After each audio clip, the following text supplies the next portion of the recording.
Right. Welcome to the third podcast.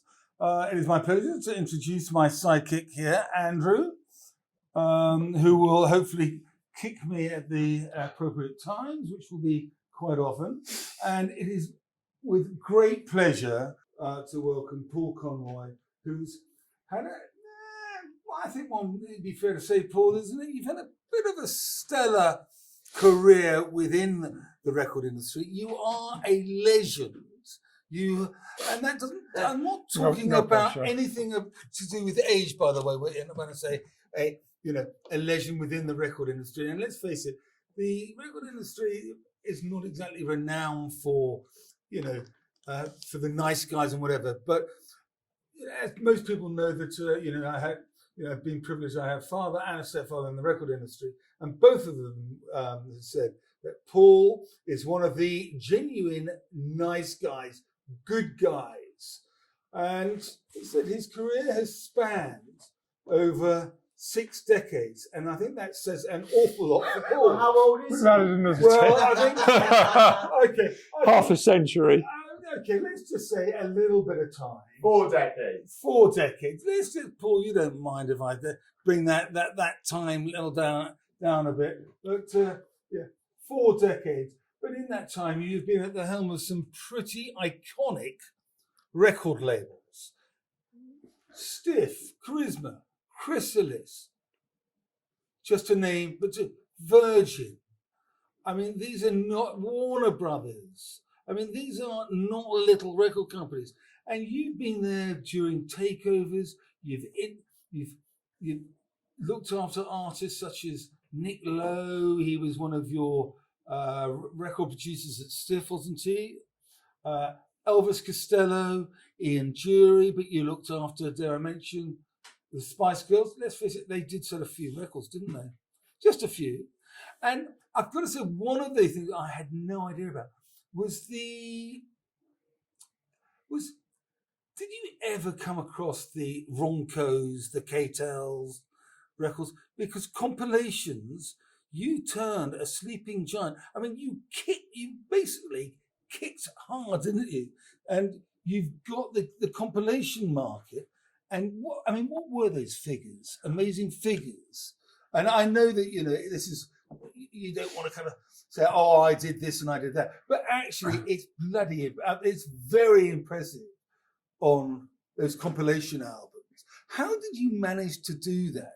When K-Tel in our day and Ronco, in our day, Andrew, I mean, they were the big compilation labels, weren't they? Ronco.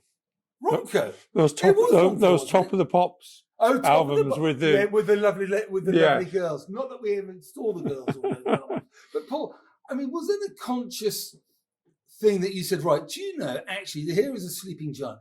Do you know I can turn a sleeping giant into breathe life into it?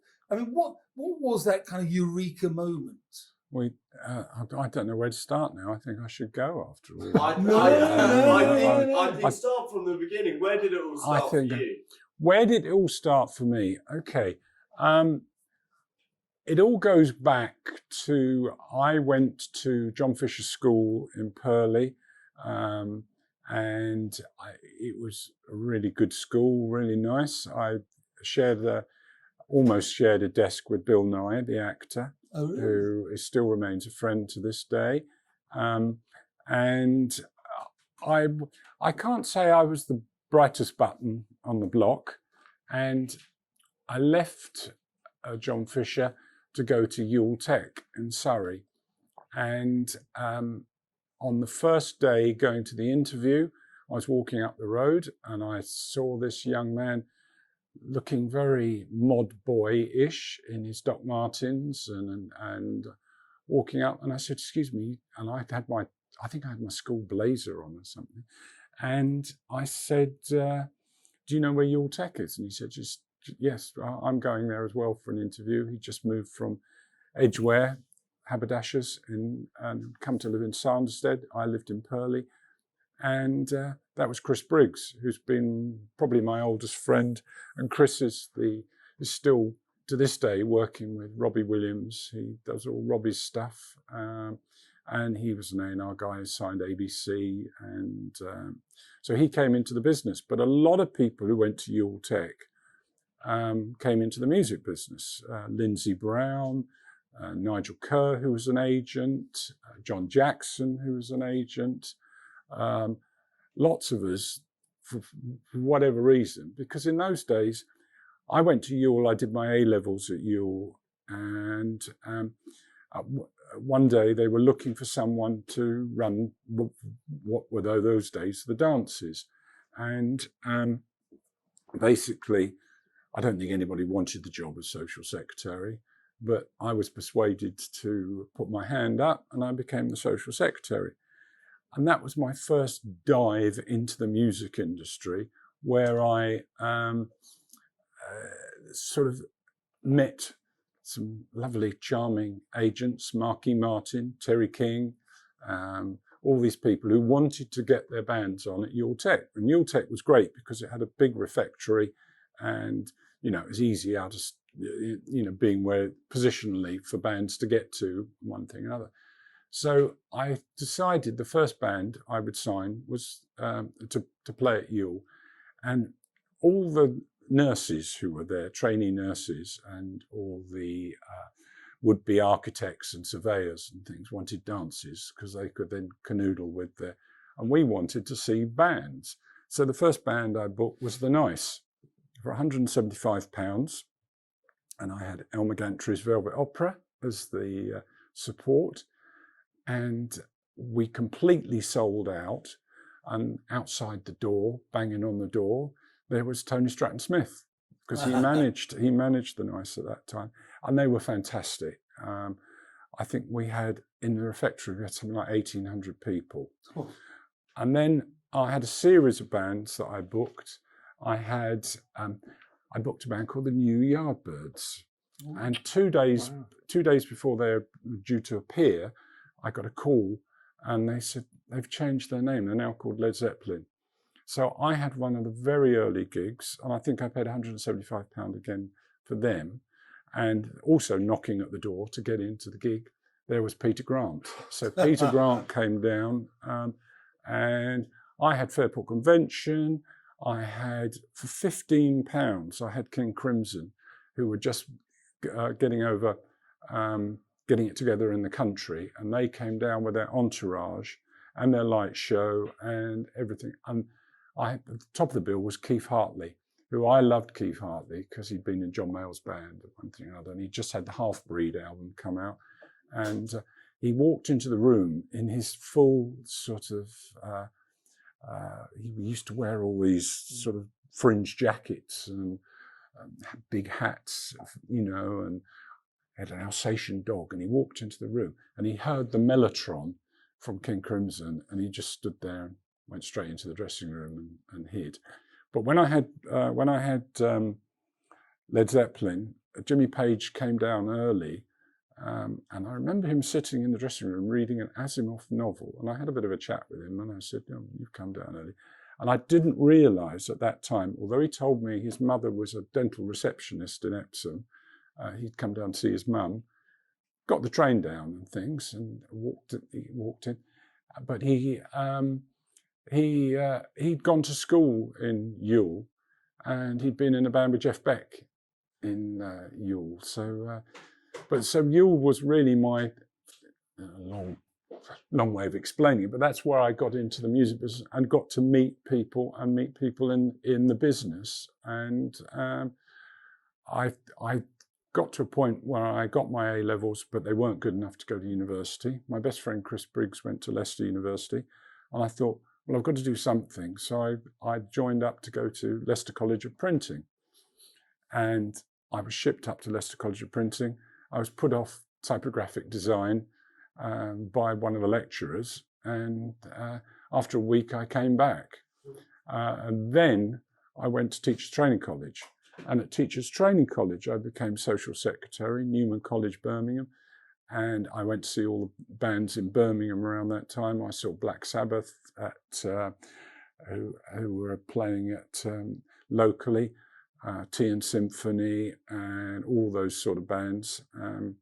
And I had the band that really got me into the music business as such, because I did a year's teacher's training in Handsworth Wood, and I put on various bands at Newman. I think I had Mott the Hoople, I think, at one point play. But the band that really got me in the music business and got me, I want to break this band, and they were friends, was Caravan. And Caravan, you know, Pi Hastings, and is still a friend to this day. And after I dropped out of teacher's training after a year because they said my hair was too long, and you know, I've never had that problem. And it was a bit like flashing forward to the fact that I didn't feel the teachers were as dedicated as they should be, and it was a tough school. Handsworth Wood's was a tough area then. I mean, God knows what it's like now. But anyway, I dropped out of teacher's training, and what the hell was I going to do? And luckily, Terry King offered me a job at £17 a week to trek up from Purley to Panton House, Panton Street in London. And I became an agent with my NUS book, National Union Students book, and I had to ring around all these colleges and try and book these bands out. And I had Caravan, who were friends of mine, this new band called Genesis, I had Van der Graaf Generator, the Fortunes, the Foundations, and that was my start in showbiz. And from there, I went on to meet various people, because my local watering hole was the Marquee in those days. So I used to go, I was very lucky. I could go to the Marquee and see every night, you know, I became friendly with Jack Barry. So Jack would always let me in. He was the manager of the Marquee. And that's where I built up the relationship with Tony Stratton-Smith and Gail Coulson and Glenn Coulson and all the people at Charisma. And then eventually left Terry King's and started the Charisma agency. And that was my start of getting involved really with the record side, as well as just the booking bands out. That's a start, isn't it? I mean, and did you keep in touch with the likes of Peter Grant? I mean, talk about a larger than life character. I mean, was he a larger than life character when you were starting out, or was he like you? Oh, he'd been Gene Vincent. Vincent's roadie, hadn't he? And one thing or another, and he was a nightclub bouncer. No, I didn't really. I've always been friendly with Robert Plant, because Robert Plant had played at Ewell before Led Zeppelin in Robert Plant and the Band of Joy, and they were really good. And they had a fantastic guitarist called Kevin Gamoud, who I think went off to become a guitar teacher at one point. But no, there's people I've crossed over throughout the years. So just as these people think, great, we've got away from him, they came back again. I remember Genesis at one point saying to me, I think it was either Mike or Tony, said to me, "Oh, we're not stuck with you again." Can't we move on? That would be an absolute pivotal moment then, if you put your hand up to say, I'll do the Ents thing because nobody else wants to. Almost from everything else that's followed downstream begins at that.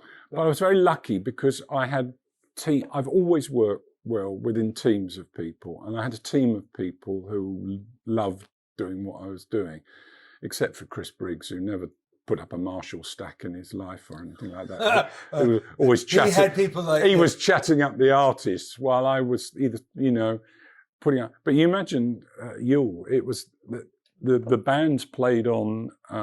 It was just literally a refectory, and they played on blocks. So John Bonham had to play on movable blocks on the floor, and we know how hard he used to hit the drums. I mean, God knows how he didn't go through them and onto the floor and things. But no, we had some great nights at Ewell, and I think that really sowed the seeds for me going on. And then by the time I got to, I left Terry King's and went to Charisma. I was very lucky because I got over the years, I've been very lucky to work with some really good people who've mentored me and helped me, like Strat. Strat was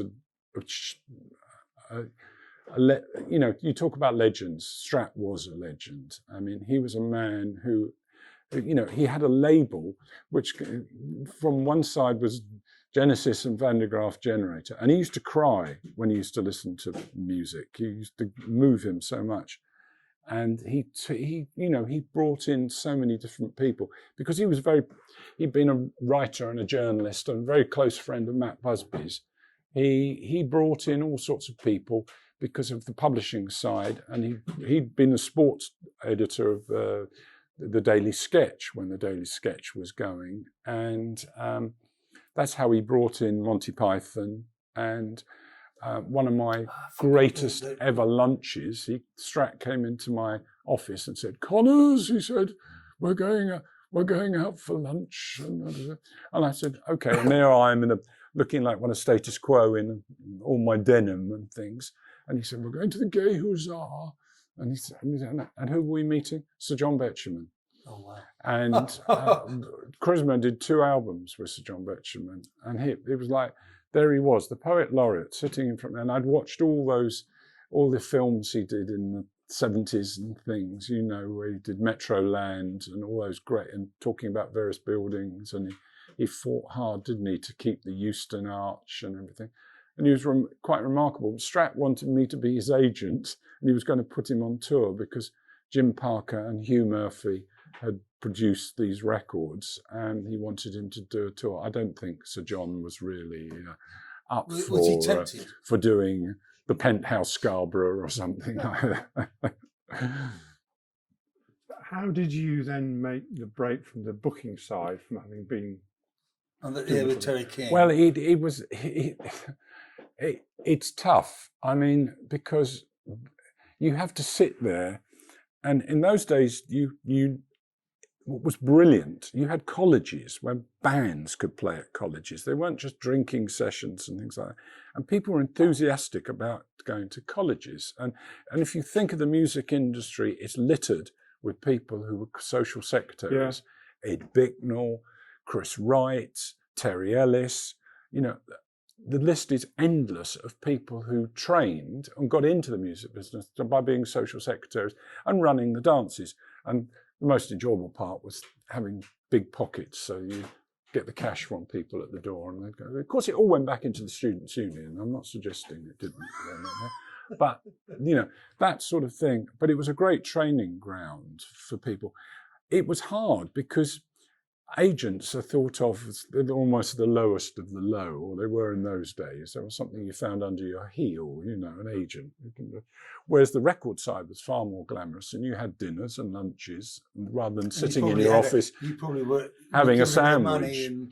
Yeah, and so you had expense accounts. But at Charisma, I not only had all the Charisma acts, I started taking on because there was a team of us, all of a certain age, who'd go out and see bands, and I took on Dr. Feelgood and Kilburn and the High Roads and Chilly Willy, and that leads into where I met Jake Riviera, and it was sitting around his flat in Queensgate Terrace that got me into so many different albums and music and meeting Nick Lowe and blah-de-blah-de-blah. But it's sort of explaining to young people that we were out every night. I would go to gigs and I would maybe see an early thing, maybe go to the Marquee, maybe go somewhere else, maybe go to a college in London, and then you'd usually end up in Dingwalls later in the evening seeing a band there. And we all knew each other. It was like, my daughter says to me things about, sort of like she works from home, or she's like, I can't understand it because it was all that interaction, and you picked up the phone to people as well. You didn't send them an email and expect them to get a something back. You had to ring people up. So you developed a real dialogue, which you did through being an agent, because we'd ring all the other agents and we all knew each other. So it was Paul Fenn, Paul Charles at Asgard, Chris O'Donnell, all these people. They were all, we were all sparring partners, sort of thing, because we all had to try and get the same friendly gig. composition. Yeah, relatively. And where did the Chrysalis fit into this then, in terms Well, what happened was there came a point where I became more involved in some of the pub rock acts than I did probably. And Genesis had moved on by that stage. I mean, myself and Andy Dunkley had co-hosted a lot of the Charisma tours. So we did the 50p tours, we did Genesis, Van der Graaf and Lindisfarne. And we mustn't forget Lindisfarne, because Lindisfarne I took from 15 quid a night to the Crystal Palace Bowl when they played there for Harvey Goldsmith and things. So, and they were fantastic, you know. And again, they sold a few records. Oh my God, yeah. But it was, Lindisfarne had gone off to America and they were getting bigger and they weren't doing gigs every night of the week sort of thing. Genesis had moved on. Van der Graaf, I toured Italy with Van der Graaf and with Genesis as their tour manager. And one time I'd been out in Italy with Van der Graaf, and I really liked Van der Graaf. They were great people, and I'd still talk to Peter Hamill. And in Italy in those days, you played two gigs a night, and there were like 2 or 3 promoters in Italy who used to come to the marquee and try and pick up acts to take out to Italy. But you did like a matinee show where the ladies and the girls could go, and in the evening it was more chasps, because that was the way it was in Italy.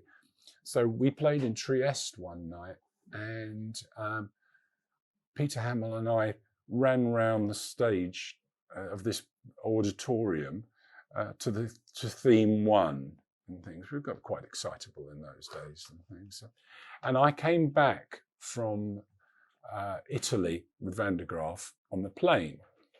And before we left, there was somebody presented Van der Graaf with a rather large block of Afghani smoking brown-looking substance. And they couldn't get rid of it, so we all ate it. Hey man, don't bother me. And I walked. It was in Milan airport, and I went to get a tray of drinks, and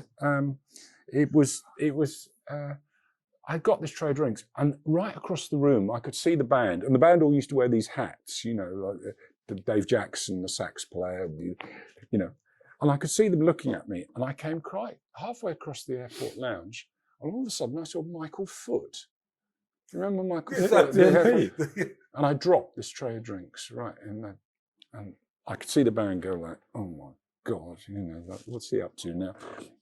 We got on the plane, and we all had the munchies on the plane and things, as one did from, and I'm not suggesting, please don't do this at home.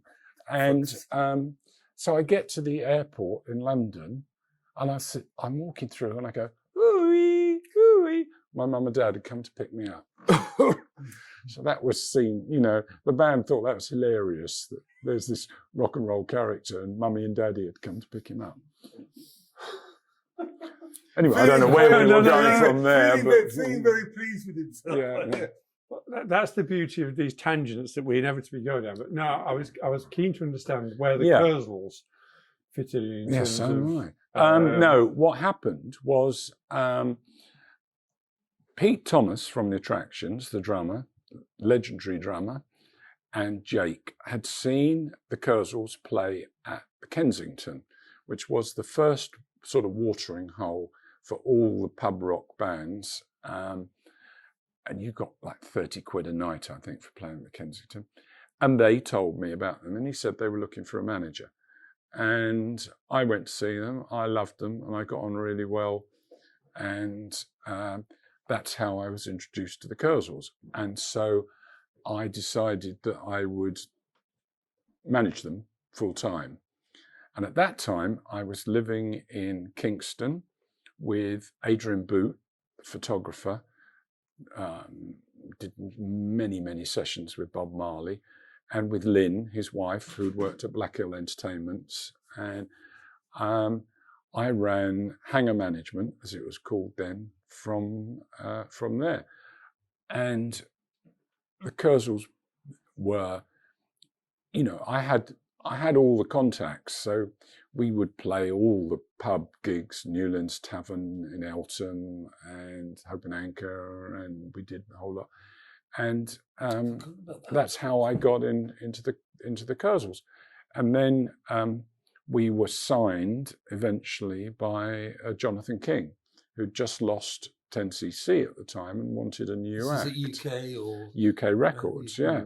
And we made our first album with Hugh Murphy, and who I'd met years before and was a dear friend. He did Baker Street, and he did Lindisfarne Run for Home, which is a great track and things.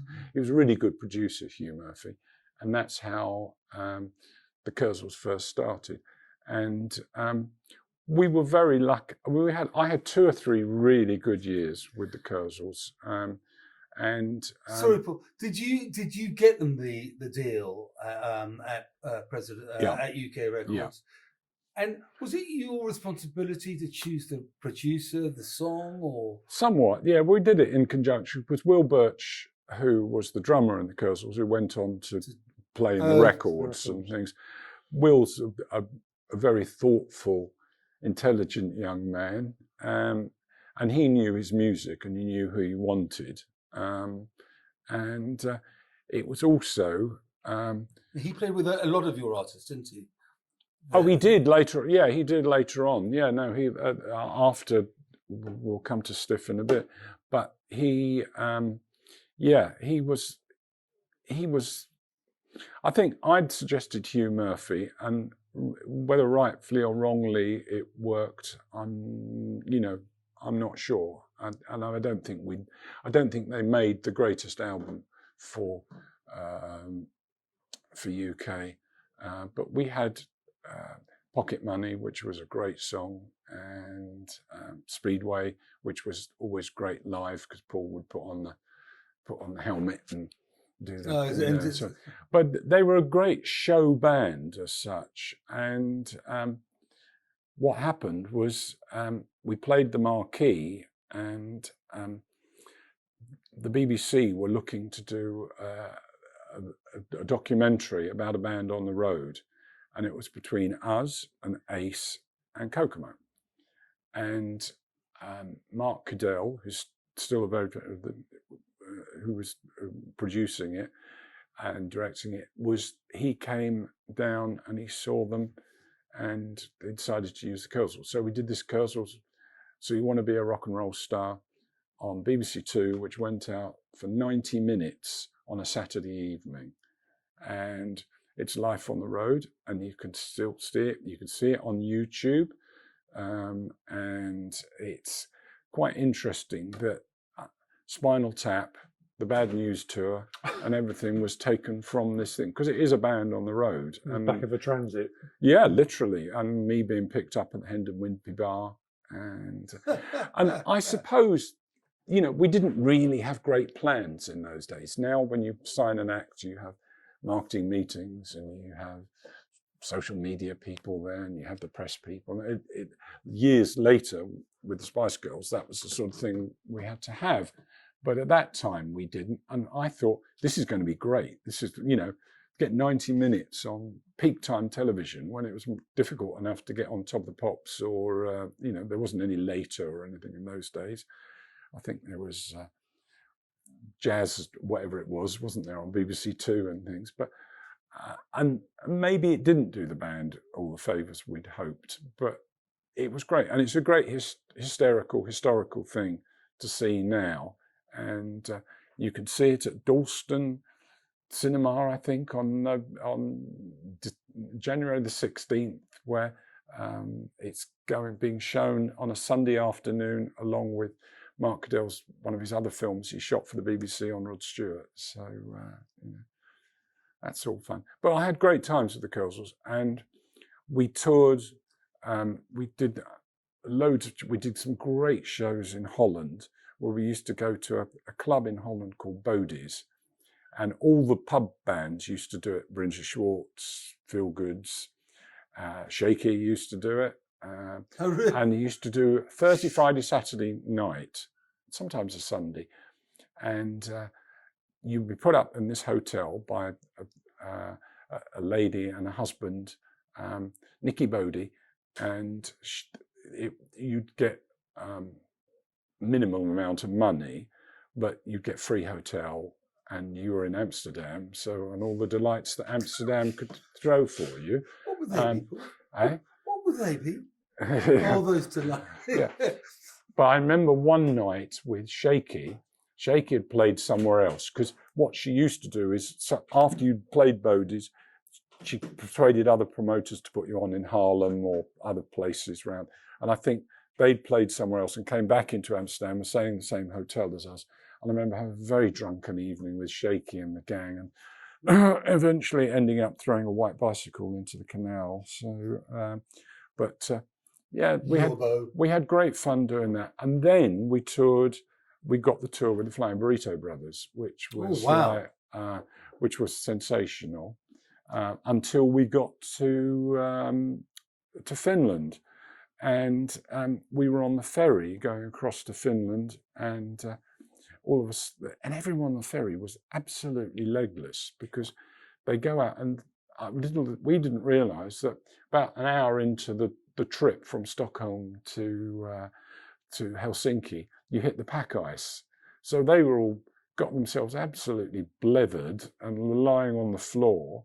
And I remember going up and seeing the boat cutting through the pack ice. We got to Finland. We played we did 2 or 3 gigs in Finland with the Burritos. And what happened? Someone broke into the van and stole the carnet, which was the thing that you had to do all the time to take a band abroad. And I think you have to do it again now because of, us not being in the EEC, and you have to list every bit of equipment. And so the roadies loved it, because they had to drive around all the way up through the Arctic Circle and come back into Sweden when we were playing next and things. So, Norway we were playing next. So, but I had great fun on the road until we did a tour with a band called Burlesque. It was managed by Chips Chipperfield, an old friend of mine who used to run Ronnie Scott's, and he managed this band with John Darnley. And we got to Royal Holloway College, and funnily enough, in the dressing room there were some big spin dryers, and I ended up going in the spin dryer, which I cannot advise you to do. Please don't do that at home. Because after about 30 seconds, I was like gasping for breath. Then I got up on stage dressed in silver foil, and we'd found a load of silver foil, and I decided was this brown substance still going around? It was just tomfoolery. There's something else with on the same theme with one of your other artists. On Top of the Pops or something. We did the washing machines. The washing machines. Yeah. Right. No, we got the Curls. That was the Curls. Yeah. We got a lot of second-hand. You obviously had this thing with... rather than amps. We had washing machines. Well, we like to have fun. I mean, that's you weren't out on the road all the time just for. It certainly wasn't the money. But no, I had my. That was it. That was my last night with the Curls. I said I've had enough. I went on with dressed as some sort of like character with a dish mop and a large mop like and things. The BBC let you get away with this? Oh no, this wasn't. There are no photos to show this. I don't think. Not that I have, anyway. But and then I was. This leads nicely into Stiff. I was either going to go to Lancaster Poly or Exeter University. I was going to be a manure student, and I was 28, 29 at the time, and I thought that'd be nice. I'll go back to college, because I had great times at college. You always had a laugh, didn't you? And things. And so I thought American Studies, that's something nice and broad I could do.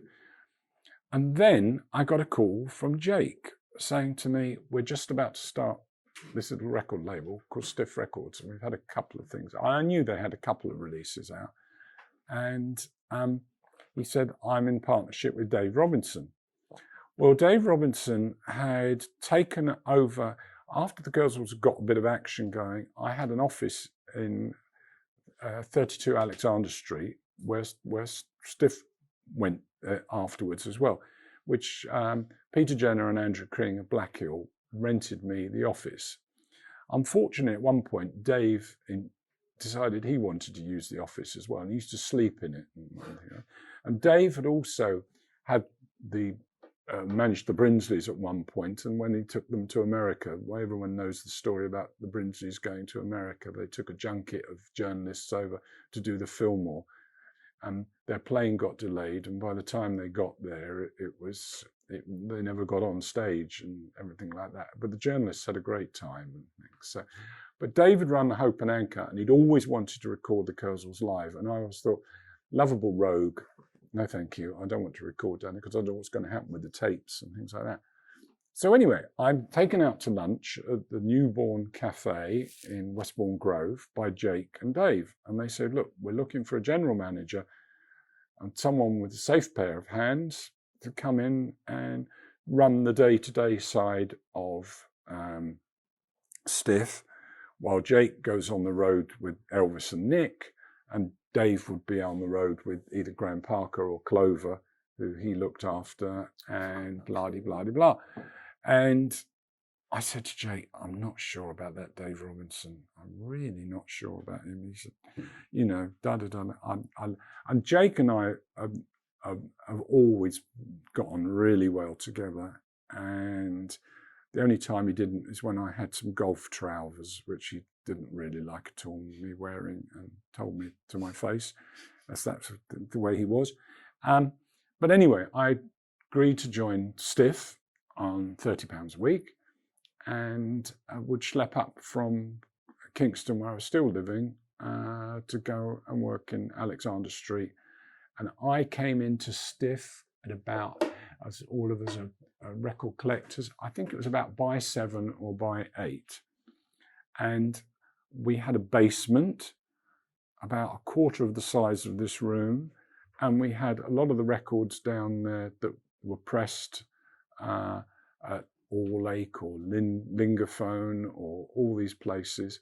And we sold a lot of the records from the office, or we sold them through distributors like Rough Trade and people like that. And so it was my job. I had to start learning on the seat of my pants about how to do label copy, which I'm still not sure I really understand. We managed to bluff it somehow, and all those sort of things, you know. So, and that's how I got to learn about running a record label. And so where were you living at the time? I think I was still in Kingston, but I may have been. I had various flats that I shared with people around London and things. Oh no, I'll tell you where I was. I was in Great Western Road. Or I did move into Great Western Road above Gas T-shirts. And on the other side of the road was Douglas Dryborough Smith, who managed Motorhead. And he had an office up there.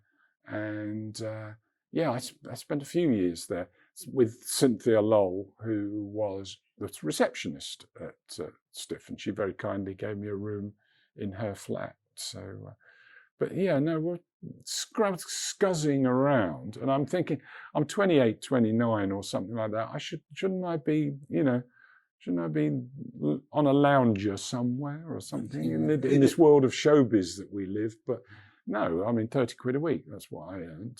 My parents were completely distraught. They thought, why doesn't he go back to teaching? Or my dad, who'd been in the police, was like, you know, something with a pension. I was supposed to say, because the word pension comes. A good, secure job. Absolutely. What, hanging out with Dave Robinson and Jake Rivera? Not exactly a calling card for. So you joined Stiff, but Yeah. Stiff were operating out of the offices that you were subletting. From Yeah, the big yeah. college I'd moved back. management. Yeah, yes. So in Alexander Street. Yeah. And just for a quick one, the legend has it that Stiff was kicked off by a £400 loan from It was. Lee From Brillo. Feelgoods. Yeah. Lee Brillo, Is one that of the nice. He used to call me uncle, right, uncle? He used to say, Lee. I had it's flashing back a bit, and it's a great feel-good story because I love the feel-good. I think everybody who likes music loves the feel good. Yeah, I was going to say, just, yeah. Well, the affection. That I was in America, at Atlanta, for a Sony convention, and I was there with Judd Lander and various other people who I'd worked with before at Charisma. And I was in a lift with Lee and all the band. And this guy in the lift said to Lee, he said, "Have a nice day." And Lee said, "If someone fucking says to me, 'Have a nice day,' I'm going to fucking kill him," he said. So, because he couldn't quite get that sort of, I'm sorry, blip that, can you? But he was brilliant. And I last saw Wilco, God bless him, when he came to Henley to do, he did a book talk, didn't he, about his book. Yeah, it wasn't that long ago. And I walked up on stage, I thought, I better buy his book. And I walked up and he said, "Can I swear again or not?" No. He said, "Fucking Paul Conroy, where's your hair gone?" But no, I did lots of, and I really, really liked Chris Fennick, who was the manager. And he still earns out of the Feel Goods. I mean, there's no originals in the Feel Goods, but he still earns because they go out and do, they still tour. Some old boys from Canvey or Southend who go out and go through. Anyway. What do you think prompted Lee Brillo? I mean, £400 back in '76 was quite a lot of money. What sort of was he sort of paying? He was a diamond, as Ian Drury would say, he was a diamond geezer. I mean, and him and Jake got on really well because Jake had tour managed them a bit at one point, and it was him and another guy called Keith Morris, the photographer, and Keith was a really nice guy. And it's just, why not? Why don't you take it down the bookies and put it on, some old nag or something, or put it on a bunch of old lags that were going to sign to Stiff Records? And he was deciding. And Jake's forte was always advertising, and he was a really convincing sort of guy, and he loved music, and Lee loved music, and I think he thought, why not? I've got a few bob in my pocket. Let's put it into this, and see. But it wouldn't have started without that, I don't think. Oh, really? No. I have to say, years ago, and being a kid, I remember a mate picking me up from my parents, saying, "Tim, we're going to go and see Dr. Feelgood." It was like, yeah, great. We ended up at, I think it's something like the Nag's Head or something in High Wycombe, and it was a bloody Motorhead gig. It was like, no, I haven't come to see Motorhead. I've come to see Dr. Feelgood. But yeah, but there was also, but when Motorhead doing it, I mean, how come actually Dr. Feelgood ended up doing quite a few gigs with Motorhead? What was all that about? I think it was to do with Andrew Lauder and UA and United Artists. And I think, and I could be completely wrong here, but I think they quite like Lemmy, because Lemmy was pretty wild. It was just one of those bizarre things thinking, what am I doing at a bloody Motorhead concert? But it's a bit like flashing forward. You've got to take your opportunities when you can. And Motorhead were bigger than, and I think John Curd might have had something to do with it as well, because I think they may have done a roundhouse with Motorhead or something like that, because John was one of the best promoters, and he promoted all the sort of, dare I say it, the B acts and things to a point when they were B acts, like Blondie and The Clash and various people led down the line. And he promoted he did a lot of Kurzel's gigs for me and things like that. So another Croydon boy, of course. But did you miss when you went to Stiff the being off the what I call the shop floor, but being very earthy and whatever? I mean, would you say that you are very much new wave? Were you very much kind of pub bands at the time, or were you thinking, hang on a moment, the music business is changing, it's become very, all of a sudden, the punk, the new wave and whatever? I mean, what what you call Dr. Phil? I was a bit like David Bowie. I had to move on to different things, didn't I? You know, how Bowie changed throughout, chameleonized himself throughout the years. We were just having a chat slightly earlier. The Curzon Flyers, the peak of their thing was topping the bill at the Roundhouse. A Sunday evening, AE, at the Roundhouse. Top of the bill, the Curzon Flyers. Second on the bill, Crazy Cavern and the Rhythm Rockers. Third on the bill, very small letters, The Clash. Yeah, The Clash. And we saw The Clash, and I remember standing with Will Birch and watching them, thinking like, "Ooh, this is a bit edgy." It was more edgy probably than what the Curzons and things would do.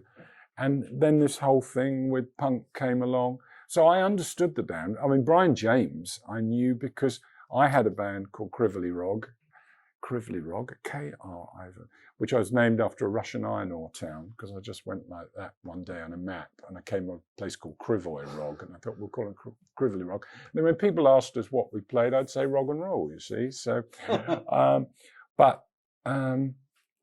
yeah, you could see all these bands coming through, and I saw the Stranglers early on, and you know, and you just thought, life is moving on. So that's partly why I decided to leave the Curzons. I went into Stiff, and I suppose when you look at the Damned and you look at things like that, you think it wasn't really a new wave label, because you know we had Ian Dury, who I'd been his agent, and I'd worked with Charlie Gillett, who was probably one of the best broadcasters I've ever known. And he was managing Ian in the early days, and with the acid dentist Gordon Nelke, we used to call him. He was a dentist, and I think I don't know what he used to give people in those days. And then Ian was taken over, was managed by Tommy Roberts, Mr. Freedom, who'd had all the great clothes shops and things, designer. So I knew Ian right the way through. So there I am at Stiff, and all these people are suddenly coming in through the door. Nick I knew through sitting around Jake's or going out and, you know, to gigs and seeing the Brinsleys and things. And Charlie Gillett brought in Lena Lovitch. Jonah Louie I'd known from Pterodactyl and the Dinosaurs. Yeah. And so it was like, there were a bunch of old lags who were, how are they ever going to make a success with all this? You know, they weren't the glamour pussies of the industry. And then, of course, Reckless Eric came in because he brought a cassette in, and Whole Wide World was on it, and that's why they got excited about him. And then various other people sort of joined. Richard Hell and people like that, Jake had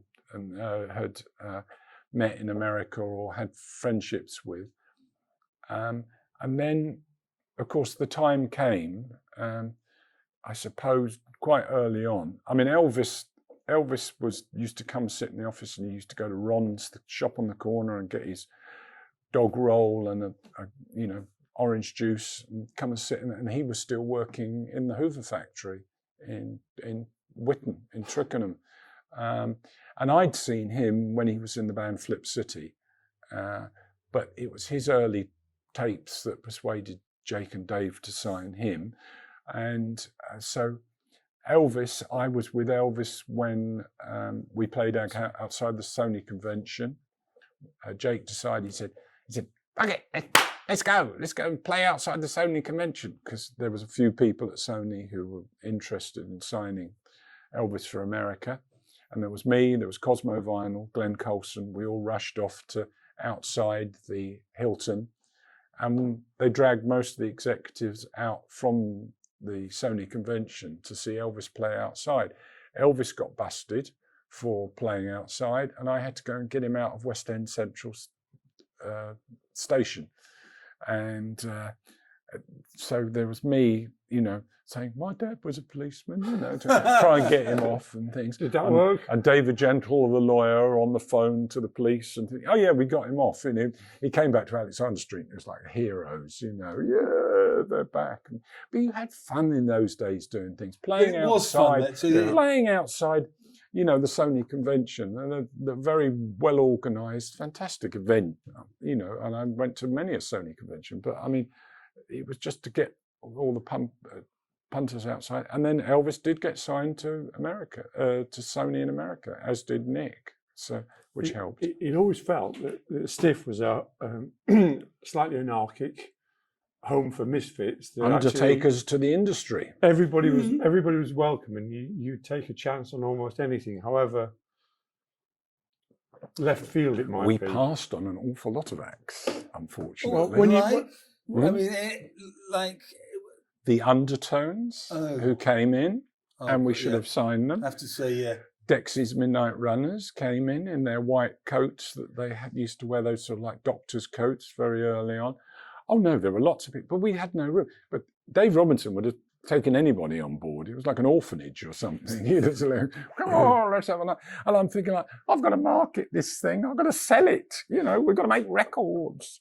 And so, you know, it was tough. I mean, I must admit, in the very early days, and this is being very honest, folks, when Madness was first suggested, I was really worried that we just had too many acts on the label to sign Madness and do them justice. But thank God we did sign them, and that's very much down to Dave. I'll give him his due on that. But and no. Did you have all their publishing, by the way? No. Oh, you didn't? No. Well, that's not quite true. Dave had the publishing with Clive Calder, who went on to run Zomba and sell it for hundreds of millions, because Dave had met Clive Calder and his partner at Phonogram when they had a band called City Boy. And Mutt Langan was the 5705. Yeah, absolutely. I know, what a night. And he persuaded Dave to do a joint publishing company called Street Music, and so they did have Street Music at one point. So there's quite a lot of things still on Street Music, which, if I knew now what I knew then or something, I'd have got involved in publishing, I must say. But I mean, so what was?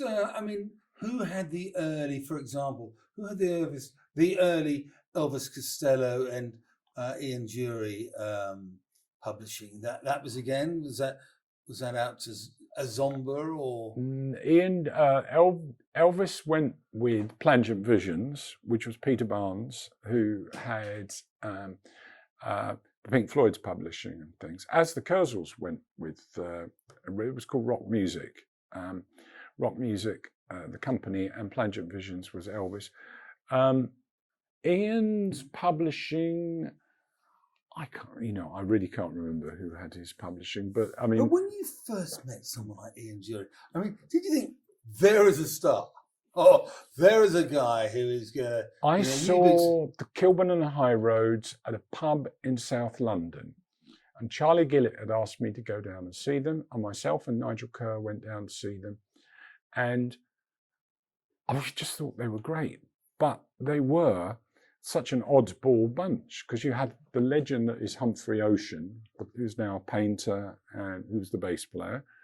You had Rahoman, the drummer, who was had to be lowered onto his kit because he was so badly crippled. You had Ian, had polio, and so, you had the guitarist who went on to start 999, and they were. They were a rag bag, but they were fantastic. They had a sort of character, and Ian was unbelievable. And they'd all met at Canterbury Art School, and Ian had been a lecturer there, and that's where he'd started up. And Ian wasn't young when it started. I mean, he must have been in his 30s when Kilburns were going, let alone anything else.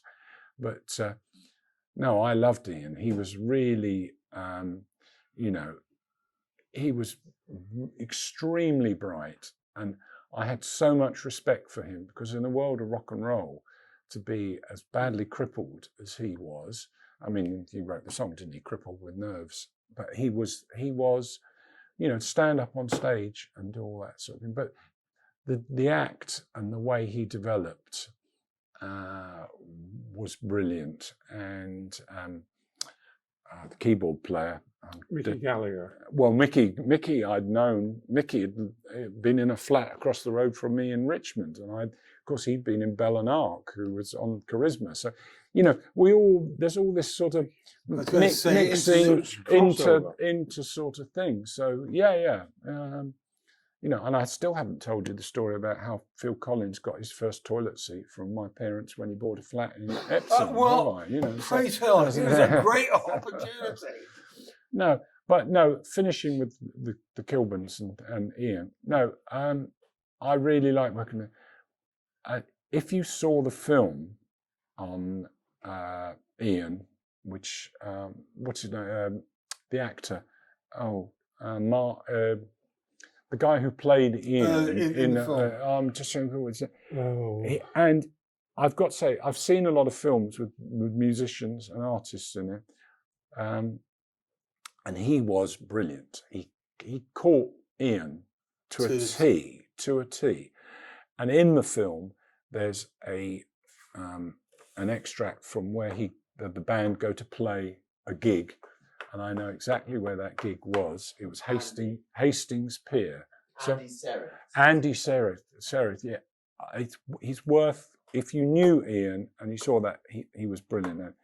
Andy Serkis is his name. He played Gollum in the Rings, didn't he? And anyway, in the film, they show a band going to a gig, and it's a bit of a disaster and one thing or another.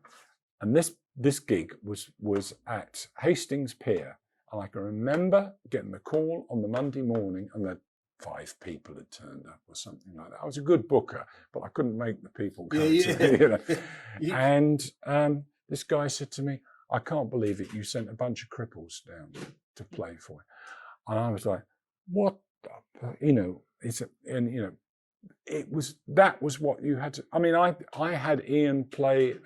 I used to book a gig in Halifax called Clarence's Halifax, and Ian used to struggle up the stairs and do all those sort of things. I mean, as we know, most of the pub gigs and gigs like that are not made for someone with that sort of disability. And he was sensational. He did it, and he worked hard, and And he died too young as well. But I mean, I saw him. He was a great all-rounder as well. I saw him in a play that he did, The Road. He did that in London, and he was great, and a great raconteur. Fantastic raconteur. Anyway, going back to the early days of Yes. Stiff, was there a plan? No. Or was it as simple as we'll just put stuff out that we like, make money, well, if we can, and put more stuff out that we That like? would have been I think making money. Well, I think making making money never really came into it. Although there were times when we used to send. I think we used the Standard Chartered Bank, and we used to either take from Peter to pay Paul, and so if a band had been on the road, like Graham Parker, we would use that cash to pay the wages for the people within Sounds the a bit like company. Island Records, really. That's how it all worked, right? And there were weeks when we never got paid, and one thing or another. But no, there was no plan. I mean, we went to. I'm trying to think. Kirsty MacColl is a good example. I was in the Electric Ballroom watching whoever it was. I might have been the Undertones or it was either the Undertones or the Specials or something like that. Anyway. You also looked after them, didn't you? The two-tone label, didn't you? No, that was Chrysalis. That was something else. But no, but I was in the Electric Ballroom, and this chap came up to me and said, "You won't remember me, Paul." He said, "I went to John Fisher School and I got expelled." And I was like, and he's going on. And he said, "And this is my girlfriend, Kirsty." So I look at this girl and I think she's a very striking sort of girl. And then she got talking to me, and she told me her whole life story in about 5 minutes. Her father was Ewan MacColl, and and she came from Croydon. And these two were in a band called the Drug Addicts, who'd put a record out on Chiswick, I think they'd put a record out on. And so I went back to Stiff and I said, very interesting, this girl. I think she's, quite talented and things. She's got a great history. And so that's how Kirsty became, come on. And we go, baby, if I could hear, they don't know. And it was like, we used to always vary speed things. So a lot of the Stiff records have been made. And then Alan Cowdroy, who came in to work at Stiff with me, unknown to me at the time as a fellow general manager, but that's another story. He used to go to the cutting room with Porky Peckham. He used to cut round. So you've got the things around the scratchings that we used to do on the vinyl record. George Peckham, yeah. Porky Pramco. Yes, yeah. Giggly Wiggly, he used to say. Giggly Wiggly.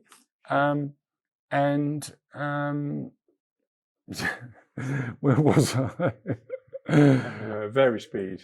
And Alan would be forced to vary speed the records. So Records Eric and They Don't Know by Kirsty it was recorded on what Bazza on the Stiff mobile, because she did a load of demos and she did this and I can hear it now and we used to play it because we used to think it sounds slower on radio. So if you vary speeded it a bit, it gave it a bit more edge. But if you went over that certain sort of level, it sounded like the Chipmunks, didn't it? And things. So you had to be careful. But I can hear it now because we were in the small little room, yeah, oh God. And I'm thinking like, please make this as the final version. I like your directors. But at Stiff, and we were in a few offices, and we took on another office further down the street because we were starting to grow a little bit. And Barney Bubbles, who did Hawkwind, Cochise, did loads of Sleeve, Brinsley Schwartz, and Barney was lovely. And Barney did a lot of stuff for Stiff in the early days, and he did a lot of the artwork and the logos and things like that. He had his studio downstairs. Anyway, one day Dave Robinson is talking to me. I was trying to get his attention for something, and he's in the gentleman's excuse me. And that was upstairs. And Barney's studio is downstairs. And unfortunately, Dave missed the bowl. And I heard this all scream as Barney Bubbles came up the stairs. He was working on some quite intricate artwork, only to be have interrupted by Dave's activities in the gentleman's toilet and things like that. So, but no, we had all sorts of people who would turn up. Johnny Walker tells a great story about the fact that he came to Stiff. He'd been on Radio 1, and then he went to work on KSAN in America, the great radio station in San Francisco. And then he toured across America with his family at one point, but then he came back to England, and he wanted some Stiff records, and he came to the office and he had to buy them. He wasn't given them. No, he wasn't given them. He expected the freebies. Well, that's like people used the promos. Promo, not for resale. Actually, one more question about Stiff. Tim knows I'm desperate to ask this question. For years, I'd always thought that the Damned's first album, having the picture of Eddie and the Hot Rods on the back, was a cock-up somewhere in the... I gather this one. It's actually no, it wasn't. It was Jake. That was typical Jake marketing. Yeah, because it'll get coverage. Is that true? Is that true? Yeah. No. I mean, there was all sorts of scams. Did the Damned not mind, or were they just? They were in a position to That's the way you wouldn't with Jake. I mean, Jake was a legend, and I spent a lot of my time ringing glaziers because the front window of the office at Stiff got broken a few times by Jake throwing cider bottles across the room and things, because he liked to drop a cider occasionally. And Jake didn't suffer fools and never has. And I always used to say Jake would, quite a small man, but he would lift his hands up like this. And I was thinking, he's starting, careful, don't, he was going over the top. And I used to call it the corgi because he would yap like a corgi and say, "Don't kiwi." Anyway, eventually it would go to the full corgi. And by that point, I knew it was just going to be. Time. Jake and I had a fantastic evening one night in Dingwalls with Matthew Kaufman, who ran Berserkly Records. And I used to really like the Rubinoos and Greg Kinn, who were on Berserkly. And Berserkly was like a little stiff in America, in San Francisco. Jonathan Richman. Jonathan Richman was on it as well. Anyway, we're all at the bar, and there was me, there was Knocker Knowles from Ireland, who used to do a lot of our sales side, and we all stood at the bar. And Matthew Kaufman is behind us, and sort of can't really, he was a short little man, couldn't get our attention. And so he unzipped his trousers and peed down our legs. And there was a bit of a fight and a kerfuffle. And we ended all getting, get your attention. We all got thrown out of Dingwalls that night, you know. But these were, you know, these occurrences. One night I had a few over the top at Dingwalls. I think sounds like I'm an alcoholic or something, doesn't it? But you were forced to in those days. And I was wanted to get back to Great Western Road, and I just walked out, and this guy said, "Geldof?" And I said, "Yep." Jumped in a cab, and I literally was leaping out the cab in Great Western Road when it's like, "Where's the car for Mr. Geldof?" And I said, "Thank you very much," paid the car and ran off. You know. But we had great times. I was going to say, they sound like. Well, my wife thinks that I'm still stuck back in that era, but you can't deny that when you start going, you know, which I was very lucky to do, go up the tree somewhat, you become divorced from that sort of mayhem. And I like the mayhem that we did. I mean, with Injury, when Do It Yourself came out, we went down Oxford Street. We hired a horse and cart, you know, Steptoe and Son type, and we all dressed as painters. Was this Jake? Sort of. No, this was long after Jake. The Jake and Dave Robinson story is worth telling, which I will do in a minute, how they split eventually. But we went down Oxford Street, me, Cosmo Vinyl, who went to work with The Clash, who's a dear friend, and we went off and we went to all the main stores, HMV and Virgin. And we had because Ian and Barney Bubbles decided they wanted to use different Crown wallpapers. So I had to ring Crown in Halifax or Wigan or something like that. Yourself. Yeah. And we decided that every 10,000 we'd change the sleeve. So you get a different wallpaper. And Ian and Barney had the great thing of having these Crown wallpaper books and saying, "That looks awful, that one would be." You get that and a curry shop wall or something like that. And they loved it. And so I'd have to say, "Can we use number 17, you know, 14B and all that stuff?" I don't think Crown Wallpapers knew what the hell was going on. But they were fantastic, those sleeves. So I've gone to see QPR play.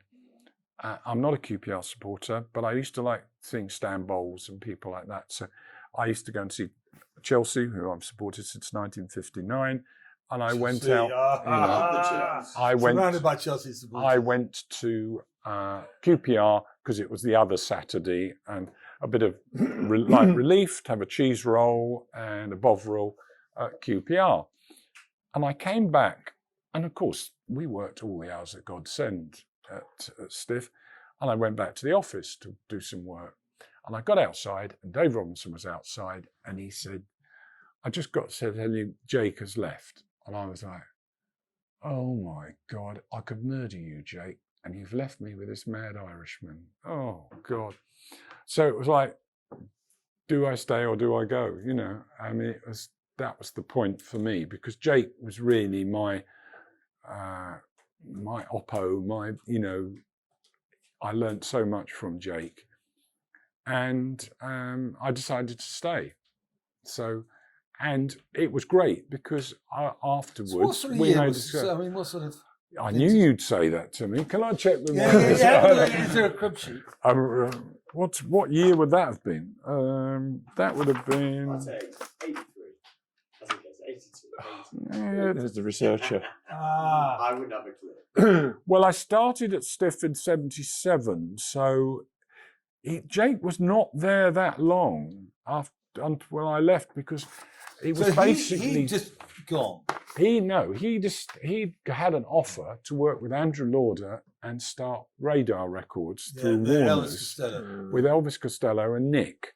And we thought, oh my Christ, they're leaving with the jewels and the crown. And Elvis had got serious attention by them. He'd had Alison and he'd had My Aim Is True had come out, which we'd shipped thousands into America to make it look as though he was bigger than he was. And we used to use Pacific Records and Co. to ship records into America. Jake sold them really cheap to them. And so every shop in America had an Elvis album. So they were like, wow, this guy is big. But it was only because we shipped them cheap to America. We thought, what the hell? We're going to be left with Reckless Eric, because a lot of the artists weren't signed on long-term deals. I think Lena was there with us by then, we had to make a success of it. And all credit to Dave and to Alan Cowdroy and the people who were there then. We made a success out of everything. And I was 7 years at Stiff, there are certain acts that I will take responsibility for. I brought after we'd signed Rachel Sweet, Liam Sternberg, who wrote Walk Like an Egyptian, he said to me, "There's this band called Devo," and we went to see Devo in America. And we had a deal. We had a deal with Air India because by that stage, Stiff was with Arista in America, and Arista had a deal with Air India for cheap flights. We ran to the airport to get the last flight out on Air India on a Friday evening, got to New York, and we were staying in the Taft Hotel. And Alan Cowdroy said, "Well, which room are we in, Dave?" And he said, "We're all in a room together. There's three of us in a room." And it was like, oh my God, the Taft Hotel, which is no longer there.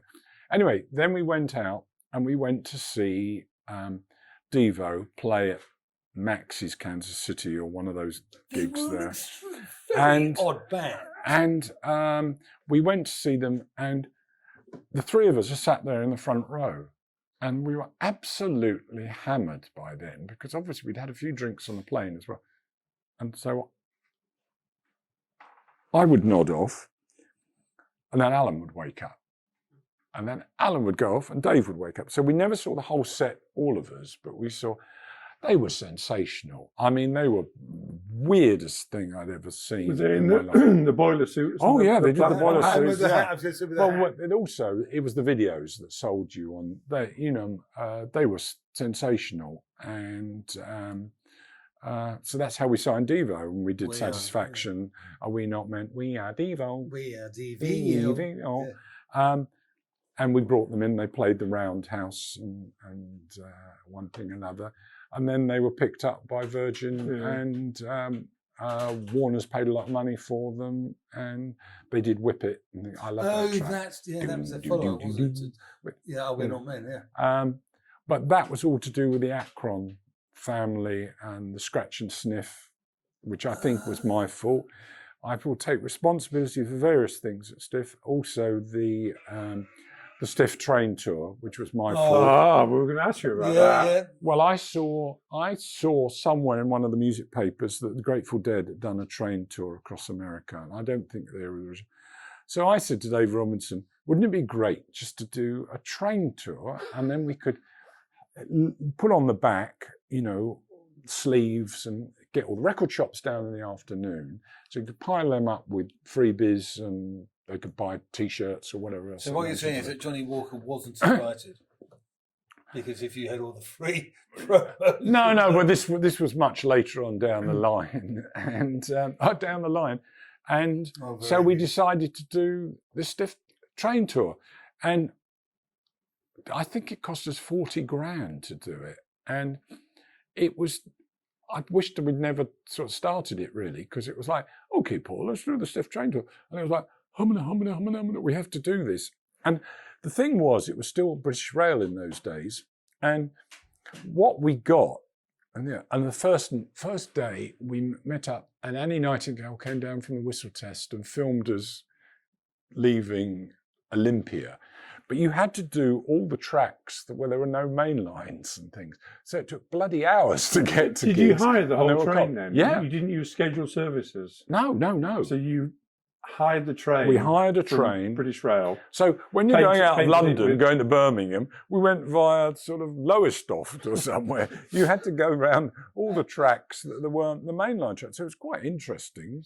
I've never seen this place before. And of course, I had a whole train of whinging musicians because they didn't get the heating right on the train, did they? Oh, what's going on here, said Eric. You know, it's so bloody cold on this train. But it was very interesting because you had different compartments, and you had Rachel Sweet with her. We had to have a tutor with her because she was under 16, and she had to have someone she had to do her schoolwork for America. Otherwise, they wouldn't have let her off school and da-da-da. Oh, and Mickey Jupp, who was always miserable, right? You know, it was great fun. I remember going into the Red Star office. Do you remember Red Star, when you used to ship stuff around? Parcels. So I went to the Red Star office in Birmingham the night after the Birmingham gig, and unfortunately I was a little bit ill in the Red Star office, and a lot of our boxes of records got rather inundated with last night's beer and things like that. But yeah, we used to have to make sure. And Jonah Louis was a bloody nightmare to get up in the morning, because he didn't usually get up to about 3 PM, most times. And so, there was a fine if you missed the train. You had to pay for yourself to get to the next gig. But we went all around the country, and I mean the effect it had on people as well, because we went right up to the north of Scotland, literally up to the north of Scotland, and played all around the place. But it was great. Yeah, again, great fun. So there I am, moving the story on a little bit. There I am taking Lena Lovitch, who my mum and dad had appeared in one of Lena's videos. We all appeared in different videos and things. We were all always in it because Dave always wanted extras and things. But anyway, Lena, we decided to take a coach up to Loughborough University with various press and promo people, and I don't know why, because I got on the coach and was doing the old. We're now playing a very interesting curry house on the right-hand side. On the right hand and bloody side. blah. And we did the gig, and Rob Dickens, who was Warner Brothers Music Publishing at that time, who'd been at Loughborough University, had come up. And a few days later, I got a call from him saying, did I want to come? I'm going to take over Warner Brothers. Would you come in as the marketing director? So, I mean, we've left out a lot of things. We've left out Madness. We've left out the Pogues. Well, no, the Pogues was after me, so I can take no credit there. But Rob said to me, and I said, okay. But at that time, I was just about to bring Howard Jones into Stiff, and it was sort of because of David Stopps, who ran Friars Aylesbury, who's a dear friend of mine, and luckily put on lots of my bands over the years and things. So Friars was the best gig in England, I would say, to taking bands and breaking bands. Bowie broke out there, Genesis broke out of there, lots of acts broke out of there. And he was managing this young man called Howard Jones. And I'd seen him quite a number of times. And I said to David, look, unfortunately, I'm going to leave Stiff and I'm going to Warner Brothers. And he said, well, we want to come with you. Me and Howard want to come with you, you know. And I said, well, I don't want to leave Stiff in the shit about it and things. But on my leaving day, and I told Dave I was going to leave, and he made a very moving speech at my leaving bash saying Paul had been so much responsible for getting Stiff to where it is today. And I was like, oh my Lord. And I'm just And about I to really, punch. I was really upset because it was sort of, you know, I'd had great times at Stiff, but you had to move on. It's like a football manager, isn't it? Football and music, same thing. And so I went to Warner's, and Howard joined me on Warner's, and luckily he was extremely successful, and we're still friends today, which is a nice thing to say. It's not like the Fast Show where he says, "You ain't seen me." I can still see people and hold my. There are some. Hold your head up. There are some people. That's why I can't. said both. Yeah, but Can I tell my Carol Decker nice story? Go on, go. Carol Decker. We're not talking about local W.H. luminary, Smiths. eh? We're not going to talk about W.H. Smith when she started singing. Carol Decker says to people, I still meet her, we're very friendly with her and we love her dearly. And when we moved to Henley, she said, Paul Conroy, he fucking dropped me from Virgin. Oh. And she still says that to this day and things. And it's become like a joke with us and things. So anyway, then I went to Warner Brothers and I was taken on as the marketing director. And I had to market Sister Sledge, Robert Plant, you know,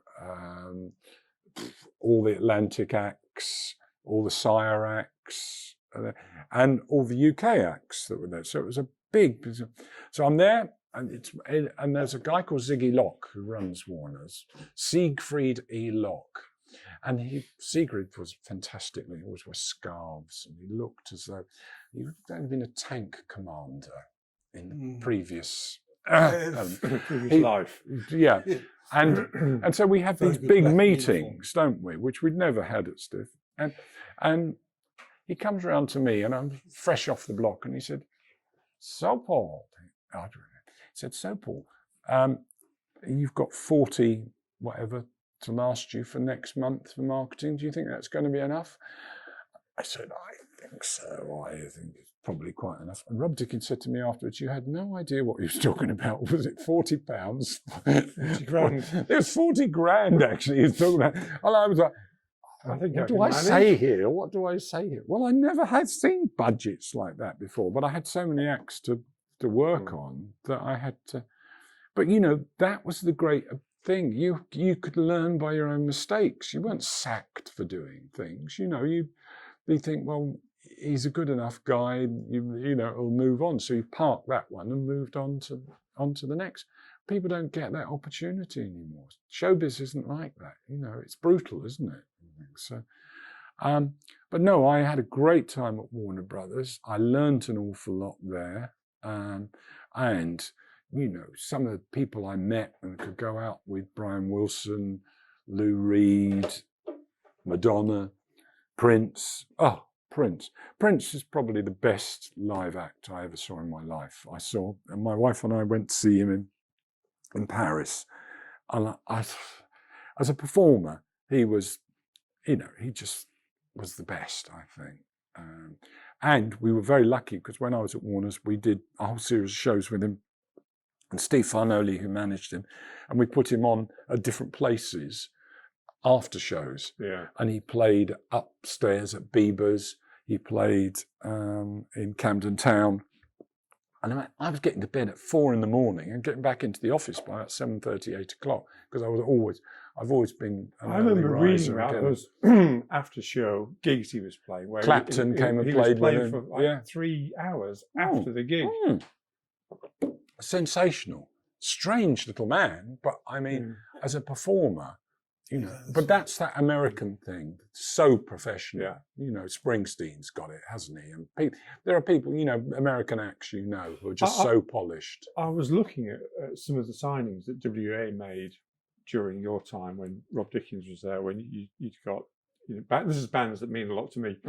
Jesus and Mary Chain were on the label. Aztec Camera. You signed the Sisters of Mercy. Yeah, we did. At that time, and I'd sort of forgotten. Andy Eldridge. Yeah. Yeah. Any recollections of that? Because they were big. They were huge bands for me. Well, they were. I wasn't really signing at that point. Max Hull and Rob must take a lot of credit because Rob had Echo and the Bunnymen on Corova, and he'd had Deaf School then, and various people, and then they had their signings. But yeah, I had to do the marketing for the early days, and then we split the company. So there was a UK division and the US division. So then I ran the US division. So, I got to meet the Paul Simons and the, a lot of the American. My greatest, other than Sir John Betjeman, I would say in my top 3 meetings, dinners with people, I must say Randy Newman was my favourite. Shivers down my spine. I've got to say, to me, he's written some of the greatest songs, and what a great history, because his uncle had written all the music for some of the great films ever. You see them come up on Talking Pictures TV, plug for Talking Pictures TV, Old Man's Television, and you see it come up, and his uncle had done all that.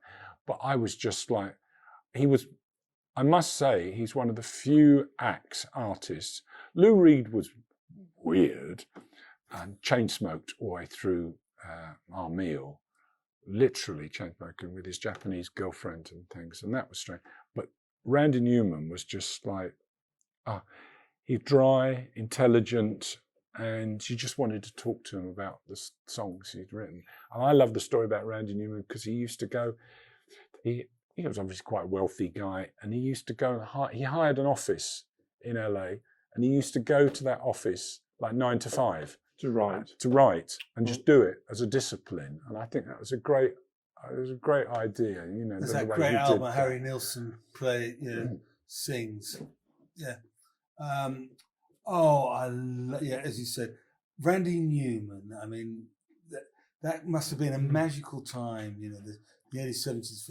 When Randy Newman was very much was in his element, wasn't he? No, he was. He was a really, I love LA. I love that. And But also, the other people who I really like working with, we worked with Guns N' Roses, but ZZ Top was like, Billy Gibbons used to come and sit in my office until his manager, Bill Ham, told him not to come and sit in my office because he didn't like the acts going into the record company.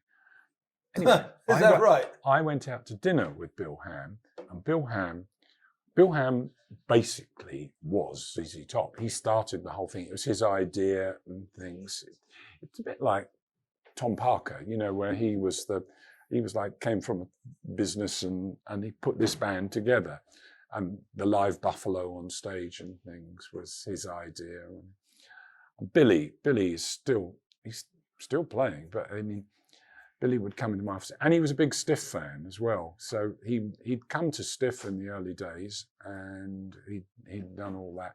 But we decided we'd relaunch their career over here. So Eliminator was just coming out, and with the great video that was. So the video was driven by the US side of the business. Yes, and I was running the US, but I had to help break that. And England was very much the breaking point for acts for the rest of the world. America was over there, but somehow you had to make sense, and it made sense for the rest of the other territories. If England had a hit, usually the others would follow. So Van Halen Jump was a great. We did Sister Sledge, which we did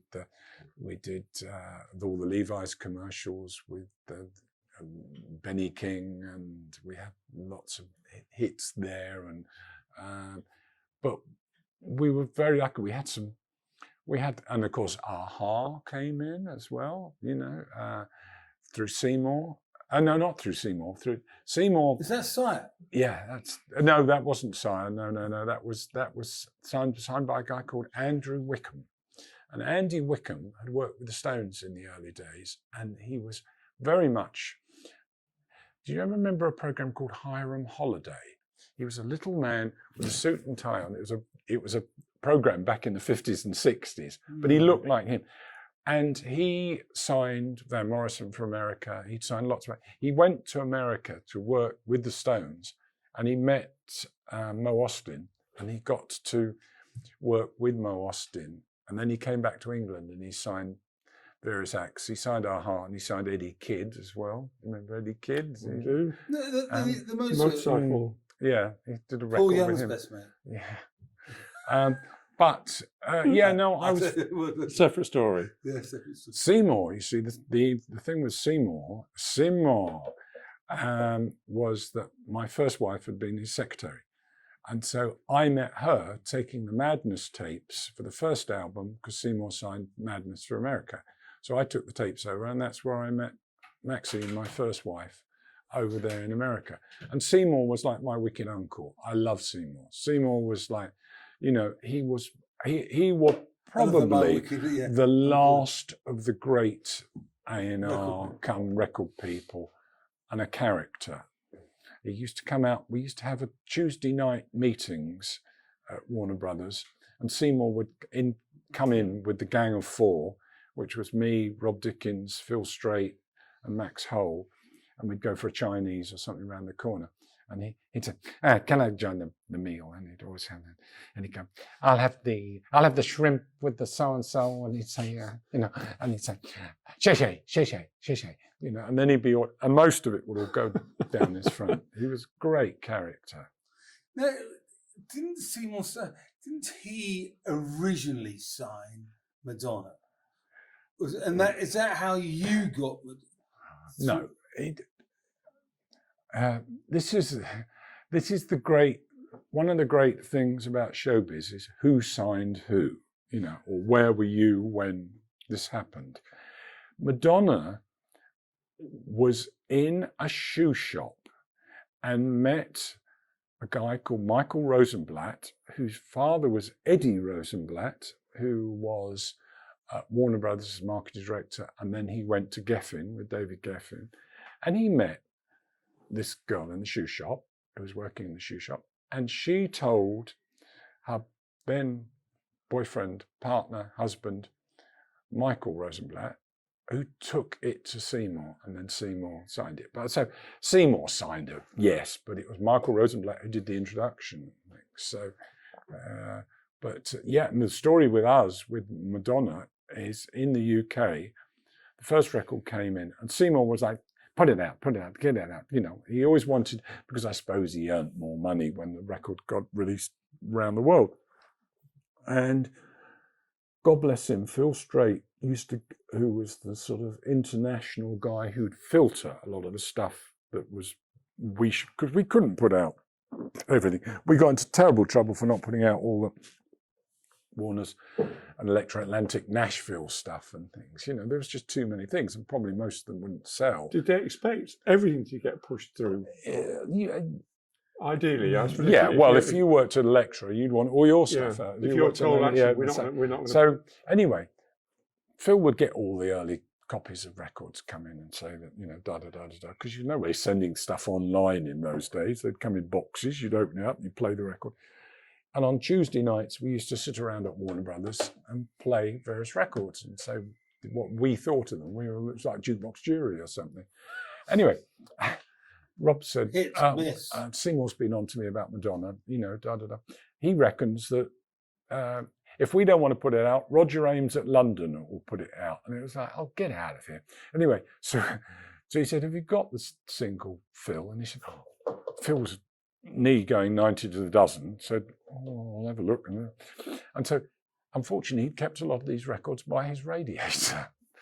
And so, it was the days when it was jumping, and we said, yeah, well, we're going to put it out, because you can't let Roger Ames at London put it out. And so that's how we went with Madonna. And then I was responsible for doing the sleeve, and I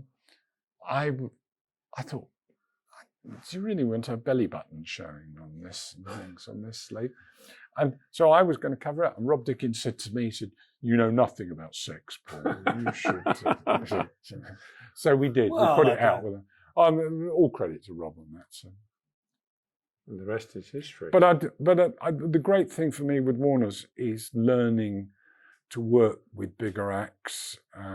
But what I'd learned, what I'd learned in those early days, I could never have done it if I hadn't been an agent, and I was very direct with acts. Nowadays, people sit in ivory towers and they don't have that one-to-oneness with the act. Either the managers are too paranoid to let them get involved with them, or there's too much other shit going on down the line. But I was lucky because I always worked one-to-one with acts and had a direct eye contact with people as well, so they could tell whether you were bullshitting or telling the truth or whatever. Who do you think you had the best relationship with? Which acts? I mean, is it an American act? Is it an English act? Phil Collins always got on well with Phil, and all of Genesis, and Peter Gabriel, because we'd done shit together, you know. But we travelled in the back of vans and we'd done all that, and Phil had been a pal of mine. And Phil, I love all the hardest working acts. Phil, you could have rung him up in the early days when he was in Flaming Youth, or when he first joined Genesis, and you'd say there was a session at Lansdowne Studios, got to be there at 4 a.m. He would be there. He would be there because he had that great, because he'd come from theatrical background of, you know, doing all that. So yeah. And knitting patterns and all this sort of thing. So he was fantastic. Meatloaf, unbelievable. I used to say to Meatloaf, you're going on breakfast television, you're going to do this, do you know, there's a little bit of and I'd give him a bit of background on that. And it would be breakfast television. What is it now? 12:10. He'd still be going. I mean, he was fantastic. He could talk. Oh yeah. And they all love him because you didn't have to, you know, just wound him up and let him go. So Meatloaf was great. I mean, different people for different reasons, I think. You know, some because they played the game and did it that way, and others because you just really liked them. I mean, Robert Plant used to come in my office with Dalton's Weekly and be looking for second-hand cars, you know, and you think, you haven't spent the money from Led Zeppelin 1 yet, you know. And of course we've missed out Queen, haven't we? Who I tried to sign to Charisma. And Tony Stratton Smith said, oh, I don't like them, Connors. They've got too much of an attitude.